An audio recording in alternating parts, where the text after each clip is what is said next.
After 3 years living in the States, getting used to the weather again. Oh, you were living in the States? Yeah, I was living in Las Vegas for 3 years, and then moved back to the UK just after Comic Con, and it seems to have been raining ever since. Do you have video of me? I do not. It said, "Do I want video of you?" I said accept, and it's still doing the loading icon.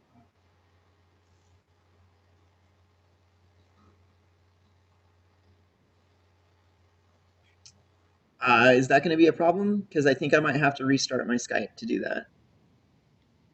I'm fine either way. I mean, I don't. Do you Because want video of me? Is it an audio interview? What's the? no, it's audio and video, but I have video of you. It's just that on my end, it's telling me that you don't have video, that there's a problem with my camera, even though I've got it up on my other screen. But so as long as it's not a problem with you, I can go ahead and. No, I'm absolutely fine either way. As long as you're not sat the other end making rude gestures at me that I can't see. No, not at all, not at all. No, I'm all good. Okay. So why don't you start off with telling me a little bit about yourself? I know you're the author of the one of the novels, but I'm guessing that you're the author of more than one. As of now, we've got the one that Sony have just posted. There's another one that I've done that's already with them, and they've just contracted me for a third. So they're all short novels, sort of 20,000 words or so. Hmm. And then I also have a full-length novel coming out at the end of this month, completely different genre. Oh, wait, and what genre is that? The little-known World War II vampire fighter pilot genre. So That it's does sound pretty unique. it's a niche, I'll be Yeah. honest. So that's called Wrathful Skies. That comes out 30th of September. And if anybody wants to, they can go to your website and find out how Yeah, to. robertlasser.com has all the details. There's first 4 chapters free to read on the website, and then when I get time, I try and update the site and throw news up, and same on Facebook. But it's been a busy few months. I won't lie to you. That's good. So you're writing a novel for an MMO. Does that mean you play MMOs? Do you Uh, play any video games? Not as much as you think. I'm in the Air Force. That's my day job. Have been for 11 years. It's been a fairly busy 11 years. So honestly, I used to love playing a lot of video games. I still occasionally get the chance, but very little between Air Force, writing, family commitments, and so on. Um, I thought when I went to SOE Live, I was completely blown away by EQ Next. And sat there thinking, right, time to change my life and start playing video games again. Um, but how the powers that be will take that, I don't know. It's going to be difficult to find the time, but I live in hope. Let's say. Yeah. Um, so when you're writing an MMO, what is your sort of creative process for or writing an MMO? When you're writing for the story, I'm guessing that they give you a little overview, but do you have a specific creative process that you go through for writing in general, for writing your other novel?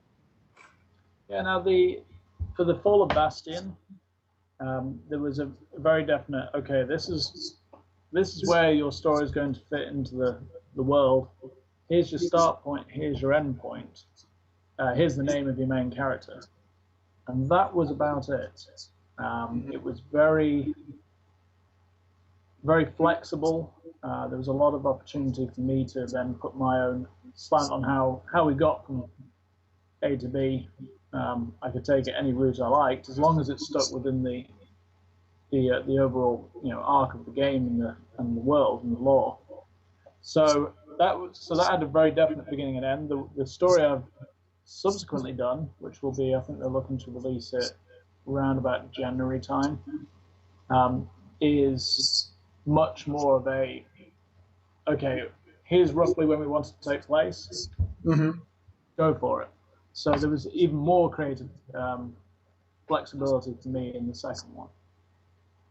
So it's really interesting because you have a very loose set of directions of how you're going to do the story, what's actually going to happen, Hmm. but then you have a huge amount of history and background and races and terrain and all that sort of stuff. That is all there, and it's a question of taking the story you want to tell and kind of squeezing it between all the constraints, Hmm. um, without them ever really feeling like constraints, if you follow me.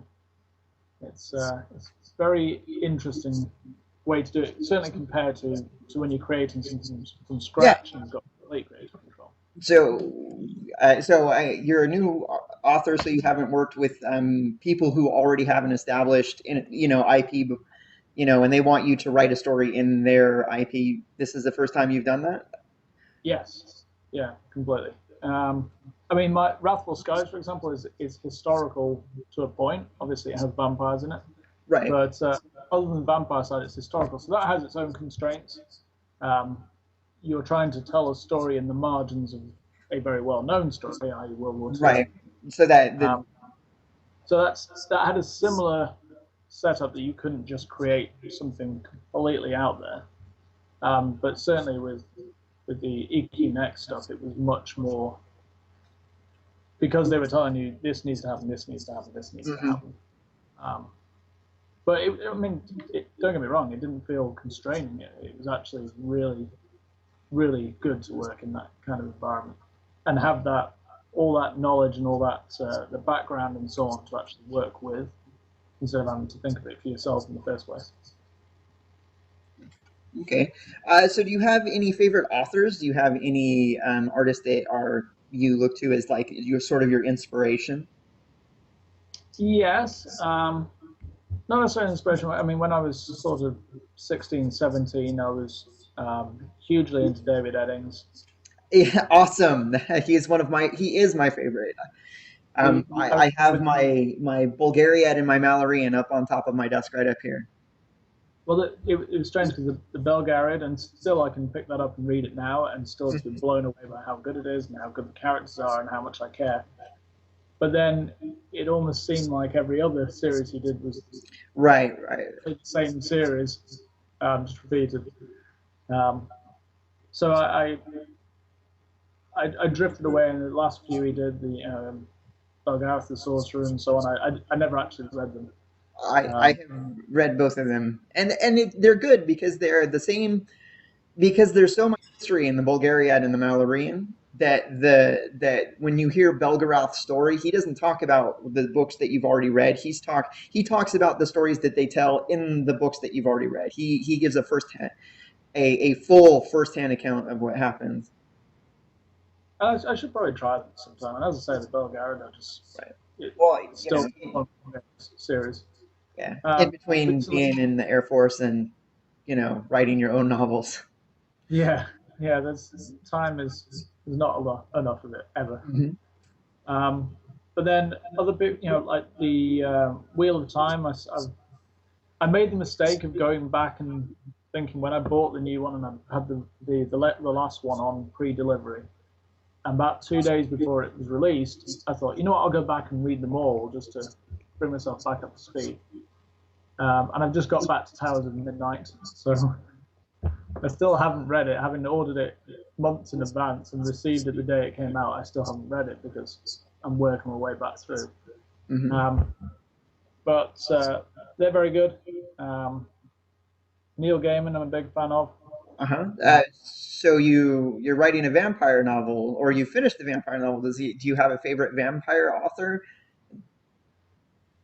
Strange though this may sound, I'm not a huge vampires fan. I don't really read vampire books. I know that sounds very odd.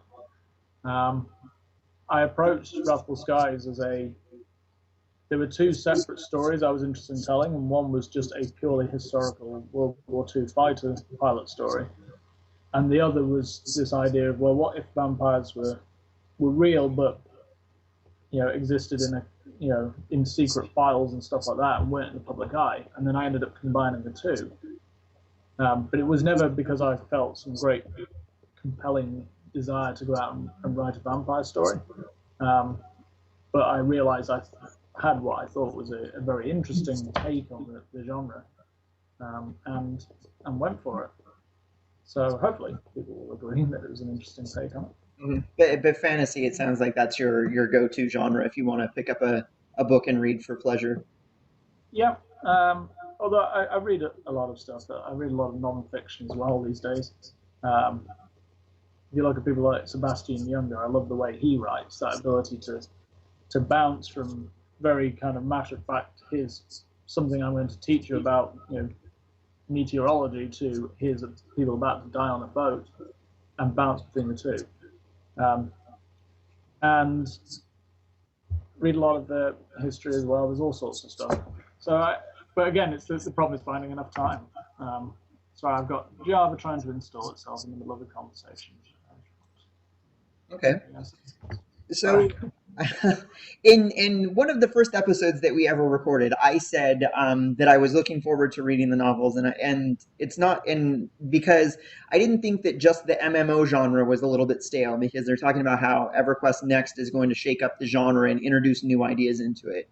And I said that I thought it wasn't just the MMO, the MMO games in general. I thought it was the whole fantasy genre.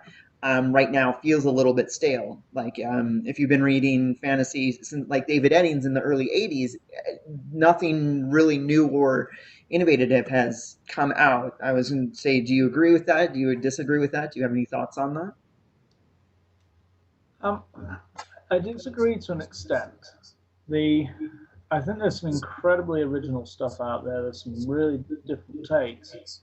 But I think part of what happens is the stuff that is either very successful or the stuff that makes it to screen always ends up kind of folding back into that rerun of the Lord of the Rings type Mm-hmm. uh, setup.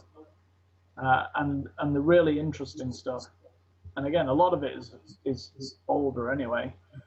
Stuff, Michael Moorcock type stuff that existed on the fringes and had a fan base, but never made it into the public consciousness. I think there's some good stuff out there, but yeah, there is that tendency for it to be the same stuff that really makes it big. Yeah, And then I guess how you would make it would then seem stale because you're like, well, I'm sure I've seen this before. okay. So Maxwell Alexander Drake, he's kind of he's the person responsible for having all of the novels written.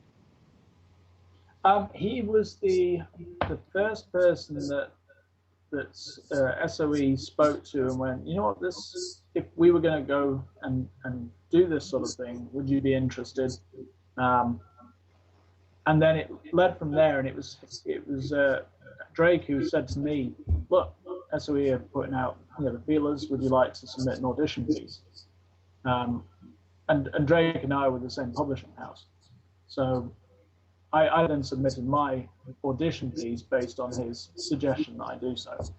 And he's now becoming increasingly involved in it as well. So he's definitely the lead person in the project, something of a mentor to me, if I can sound a bit uh, feeble. I don't know. I'm sure he would be distraught to hear himself described as a mentor, but we did a lot of work together. The two stories, the Last Son of a Teardal and the Fall of Bastion, we did an awful lot of the writing process together. Not the actual sitting down and writing, but the plotting out and how they were going to link together.